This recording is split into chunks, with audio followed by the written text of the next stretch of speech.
One of the best purchases that anyone can make in Web3 has to be a hardware wallet. This is no secret at this point. This is something that people have been preaching within the space for the longest time. Definitely get all of your funds off of an exchange, only keep what's necessary there. However, going a step further than even a hot wallet is a cold wallet or a hardware wallet, and by far Ledger is the champion in this space because they're leading manufacturer with millions of sold, and they brag that zero have been compromised over that time. And especially when you get into NFT communities, the Nano S Plus and the Nano X is absolutely the most recommended device for any NFT holder. Ledger now describes its newest wallet as being the future of Web3 devices. So today, we're going to highlight everything you need to know about Ledger Stax.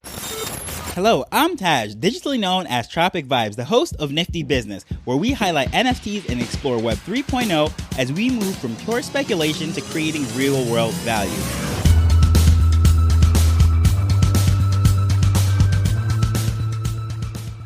So 5 million plus nano devices have been sold and zero have been hacked. That is absolutely mind-blowing, and is the number one reason why people are recommending to get a hardware wallet, in particular Ledger. Now, there are many manufacturers out there. However, as I said, this is just the leading manufacturer, and the term Ledger is almost becoming like Band-Aid or Google. It is so popular and synonymous with the technology itself that people often don't distinguish the fact between the brand name and the category of devices, which is a hardware wallet. However, Ledger is a specific company that are manufacturing them from France, and they have really elevated themselves as a leader in the space, especially in the NFT community. They're doing a lot of education. They have their own NFT drops, a marketplace, and just so much is going on. However, when it comes to the hardware wallets right now, the thing that they're making a lot of headlines for is this Ledger Stax. And simply put, it is a credit card sized device with a screen and has a totally different user interface than what we're used to with these hardware wallets. So let's just answer a few questions about this. Well, first of all, why is it called the Stack?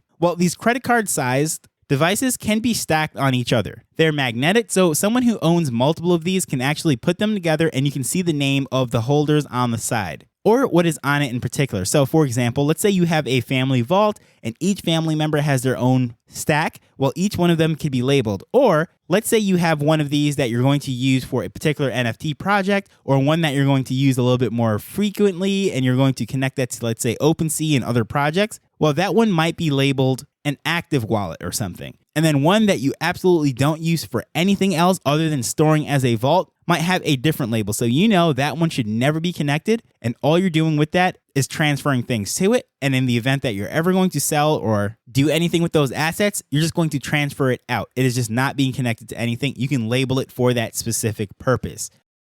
Who is this device for? Well, anyone that is in the Web3 space collecting cryptocurrencies, participating in DeFi, collecting NFTs, blockchain domains, you name it, this is a device that will be value variable to all of those people. So basically everyone that would be using any of the other hardware devices, cold storage wallets, this is who this is for. So if this is for all of those people, well, what exactly is the difference between the S Plus, the X, and the Stax? And as I was saying that, I noticed that S Plus and X are a vowel away from spelling stacks, at least when you look at it, because S plus blank X also could point to the name Stax. Now, I don't know if that's where they were going with it, but that is just something I noticed when I put this on paper and then I said it aloud. But going back to this whole thing, I'm going off on a tangent. Who is this for? What's the difference between them? Well, the first thing that you're going to notice is the price. The S Plus starts at $79 US. The Nano X is at $149 US, and the Stax is $279. So you can clearly see there is a big difference between $79 and $279.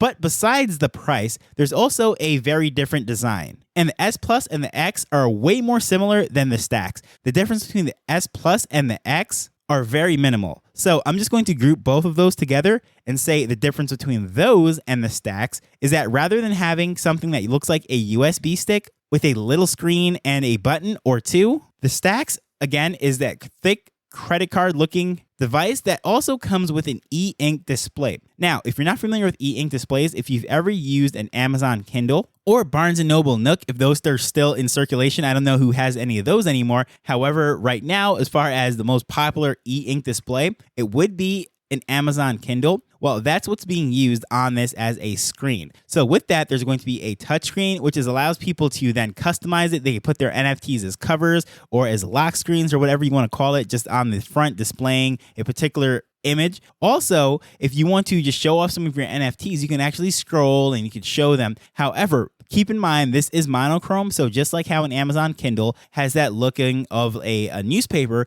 well, this is what this is going to look like. So although it is touchscreen and is cool, don't think that you're going to see all the vibrant colors of your art or anything like that. What you're going to see is basically how it would look in the newspaper. But the whole fact that it is customizable is the big difference, because unlike the S Plus and the X, it is pretty much standard out of the box. Everyone has basically the same. The only thing that you're going to customize with those is the particular coins that you're using. So if you're not someone who trades or holds anything of value in Solana, well, you're not going to have that on there. You're just going to have your ETH or whichever currency that you do have. They think they support 5,000 plus currencies on all the devices, so that's all the same across the board. However, that's pretty much it for customization. But going back to that Stacx screen, well, that is where you can do all the crazy stuff that you can do. The personalization, as I said earlier, how you can basically label them on the outside. Well, that's because the screen wraps around on the side. So you can put names on them. You can do all these different things, stack them up magnetically, and you're still able to tell what's going on. So that is what makes it really different as far as customability. In addition to that, you can also do the whole coin thing with it inside the interface, selecting which coin it is that you want to actually trade and support on that device. So that is still the same there. But also as a hardware device, that what's different on there is this is actually USB-C. The other one has the micro USB, which is the old cord,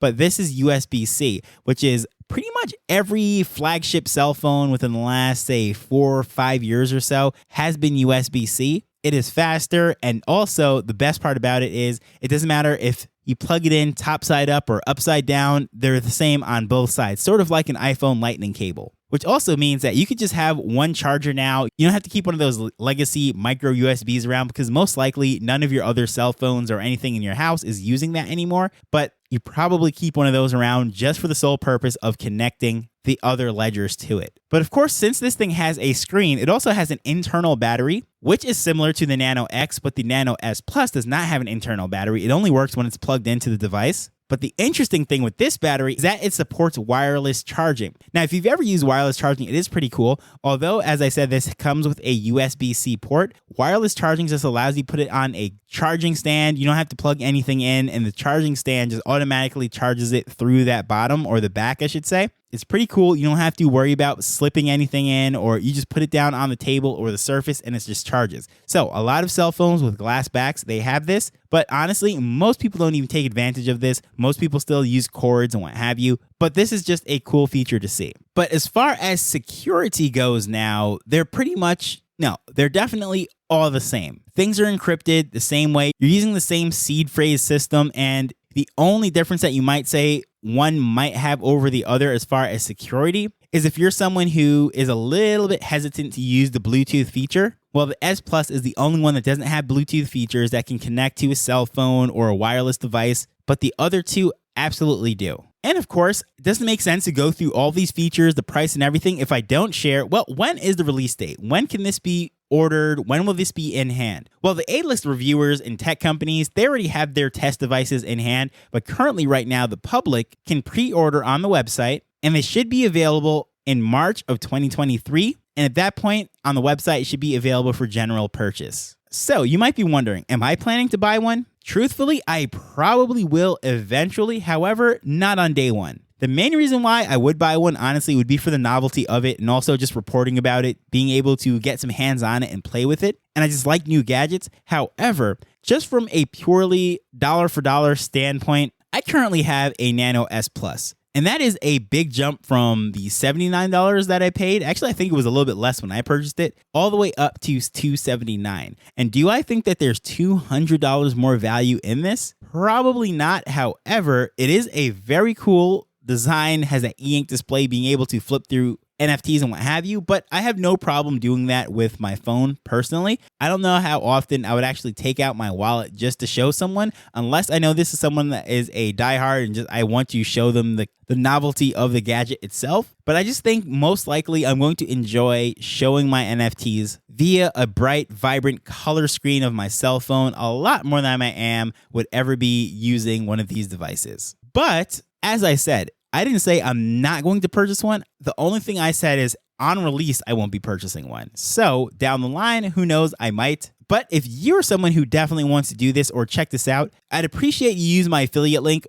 It is in the show notes, or you can just go to niftybusiness.co/ledger. That also brings you to that same link. But by no means is this a recommendation to buy any Ledger devices. This is actually not a sponsored spot or anything. But since I'm doing all this coverage speaking about it, I said, hey, why not throw in that affiliate link? Well, truthfully, that affiliate link for Ledgers are always in the show notes, but I just don't usually bring attention to it. But this episode is very relevant towards that. And by using that link, it would absolutely support the show. So whether you buy the Stacks, the X, the S, or any other thing on their website, that link will give me some credit. But as usual, I just want to thank you for taking time to listen to this as we're learning and building Web3 together. So until next time, later. The Nifty Business Arrow is not investment advice. It provides insights and information within the space.